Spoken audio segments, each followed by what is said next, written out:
Isang lalaki ang sugatan matapos siyang masagasaan ng taxi sa Pasig kaninang madaling araw. Sa Cainta Rizal naman, tatlong sugatan ang sumalpok sa pader ang sinasakyan nilang motorsiklo. Si Emil Sumangin, naka-alerto 24, exclusive. Sa kagustuhang madala agad ang mga biktima sa pagamutan, sa ganitong paraan ni rescue ang mga nasaktan sa disgrasya. Dahil walang rescue team, mga sumaklolong barangay tanod na ang bumuhat sa mga biktima. Pinagkasya sila sa responding ambulansya. Pwede ba dyan o sa harap? Sarap. Tayo muna, tayo.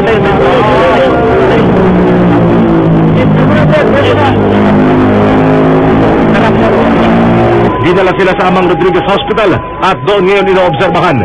Sakay ang tatlong biktima ng isang motorsiklo nang sila'y bumangga sa pader na ito sa kahabaan ng Felix Avenue, Cainta Rizal, mag-alauna kanina madaling araw. Ayon sa barangay pulis, amoy alak ang mga biktima. Hindi na makausap eh. Kaya silugod na agad sa hospital. Diyan sa Rodriguez. Sir, may mga helmet ba? Yung isa lang may helmet. Yung dalawa wala. Sa Pasig City, isang oras ang lumipas, lalaki namang nasagasaan ang nirespondihan ng rescue team. Basag ang windshield ng nakasagasang taxi matapos na humampas ang katawan ng biktima rito. Naitakbo kaagad sa pagamutan ng biktima matapos na ito'y malapatan ng first aid. Hawak ng pulisya ang taxi driver habang patuloy na iniimbestigahan ang pangyayari. Nagtamo siya ng laceration sa may pisngi, tsaka may mga maliliit na sugat sa ulo.